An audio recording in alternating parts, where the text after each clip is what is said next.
Bismillahirrahmanirrahim. Assalamualaikum warahmatullahi wabarakatuh.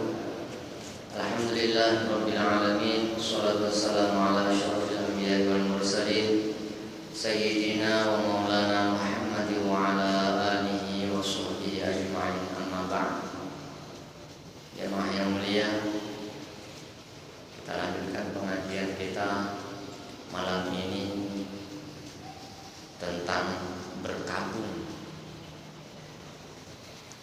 Hadatsana Yahya bin Yahya qala qara'tu ala Malikin an Abdullah bin Abi Bakr an Humaid bin Nafi an Zainab binti Abi Salamah annaha akhbarathu hadhihi al-ahadits ats-tsalatsah qalat Zainab dakhaltu ala ummi Habibah zawjin Nabi sallallahu alaihi wasallam hina tuwfiya abuha Abu Sufyan fada'at ummu Habibah bi tibin fihi sufratun hulukun aw ghairuhu fadahanat minhu jariyatan thumma massat bi'aridaiha thumma qalat wallahi mali bittibi min hajatin ghairu anni sami'tu Rasulullah sallallahu alaihi wasallam yaqul 'alal minbari la yahillu limra'atin tu'minu billahi wal yawmil akhir tuhiddu 'ala mayyitin fawqa thalathin illa 'ala zawjin arba'ata ashhurin wa 'ashra.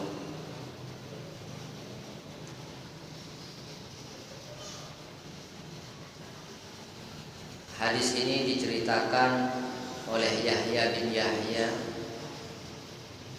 Kemudian Yahya bin Yahya membaca hadis ini di depan Malik dari Abdullah bin Abu Bakar, dari Humaid bin Nafi, dari Zainab binti Abi Salamah bahwa dirinya telah mengabarkan kepadanya tentang ketiga hadis ini.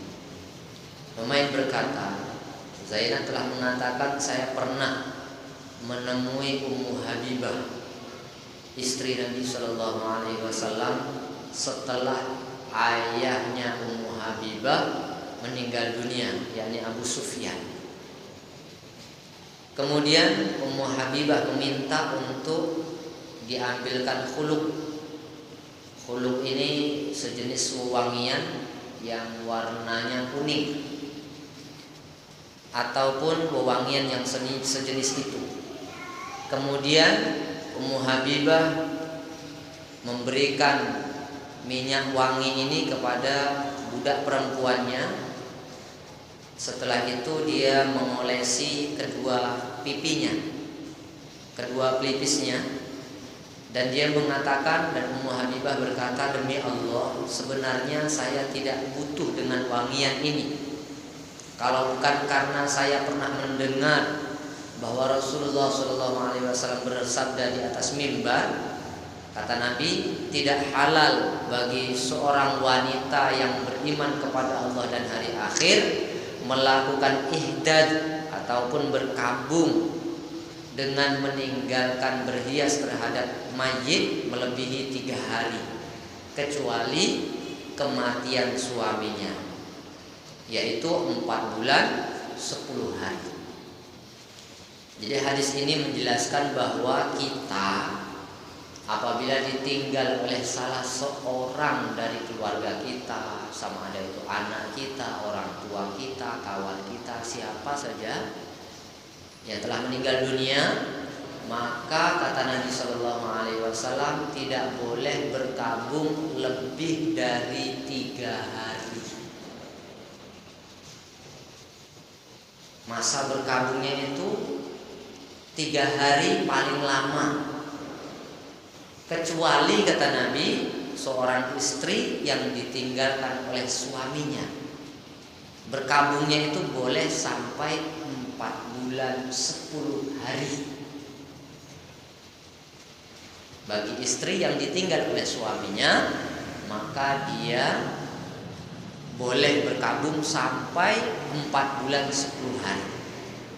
Jadi masa berkabung itu hanya 3 hari saja.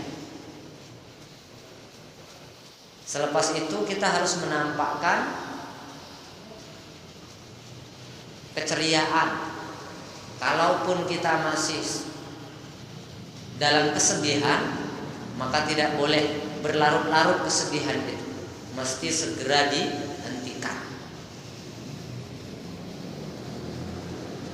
Kalau bagi istri, karena suaminya meninggal dunia, boleh berkabungnya itu selama 4 bulan 10 hari.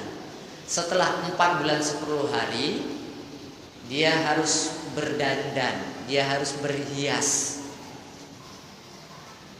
Tak boleh dia meninggalkan berdandan, meninggalkan berhias karena masih berkabung, masih ingat-ingat dengan suami dia. Dia tak boleh lagi. Dia mesti pakai pakaian yang cantik, yang bagus.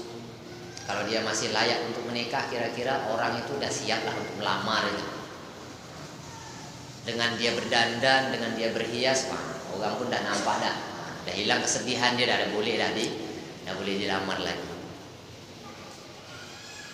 Seperti inilah kejadian di zaman Nabi Shallallahu Alaihi Wasallam. Ketika Zainab ditinggal wafat oleh suaminya. Kemudian bagi wanita juga boleh kurang daripada itu. Haddatsana Muhammad bin Musanna al-Anazi, haddatsana Abdul Wahhab qala sami'tu Yahya bin Sa'id akhbarani Sulaiman bin Yasar anna Aba Salamah bin Abdurrahman wa bin Abbas ijtama'a inda Abi Hurairah wa huma yadhkuranil mar'a tunfasu ba'da wafati zawjiha bilayalin. Faqala Ibnu Abbas iddatuha akhirul ajalain. Wa qala Abu Salamah qad halat faja'ala yatanaza'ani dzalika. Faqala Abu Hurairah ana ma'abni akhi yakni Aba Salamah faba'atsu Quraiban maula bin Abbas ila Ummi Salamah yas'aluha an dzalika faja'ahum fa akhbarahum anna Umma Salamah qalat inna Subay'atal Aslamiyah nufisat ba'da wafati zawjiha bilayalin wa innaha dzakarat dzalika li Rasulillah sallallahu alaihi wasallam fa amaraha an tatazawwaja. Muhammad bin Al-Musanna Al-Anazi telah menceritakan kepada kami Abdul Wahhab, dia telah mengatakan saya telah mendengar Yahya bin Sa'id telah mengabarkan kepadanya Sulaiman bin Yasar, Abu Salamah bin Abdurrahman dan Ibnu Abbas berkumpul bersama Abu Hurairah. Jadi sahabat-sahabatnya sedang berkumpul dengan Abu Hurairah. Kemudian Ibnu Abbas dan Abu Salamah bin Abdurrahman ini menyebutkan tentang seorang wanita yang melahirkan. Melahirkannya itu setelah suaminya meninggal dunia. Jaraknya tidak lama, hanya beberapa malam saja.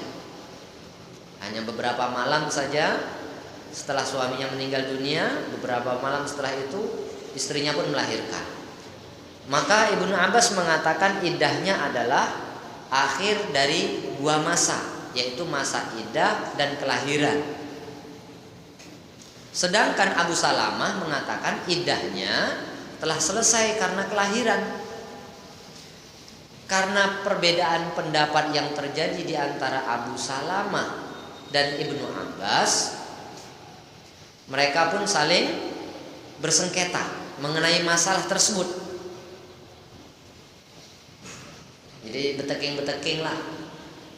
Kata Abu Salamah, iddahnya adalah akhir dari 2 masa, masa iddah dan kelahiran. Tunggu dulu dia suci, setelah itu tunggu dulu masa iddah. Kata Abu Salamah lain lagi.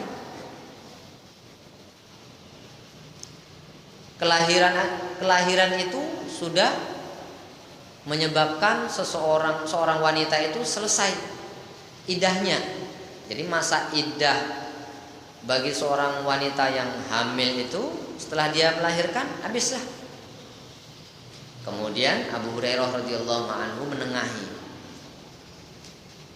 Kata Abu Hurairah, saya dan anak saudara saya yaitu Abu Salamah akhirnya mengutus Quraib. Quraib ini mantan sahaya Ibnu Abbas untuk menemui Ummu Salamah dan menanyakan permasalahan tersebut.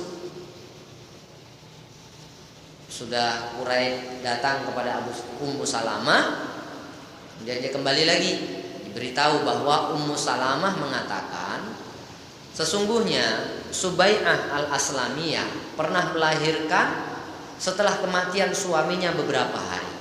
Kemudian dia memberitahukan hal itu kepada Rasulullah SAW dan beliau menyuruhnya menikah.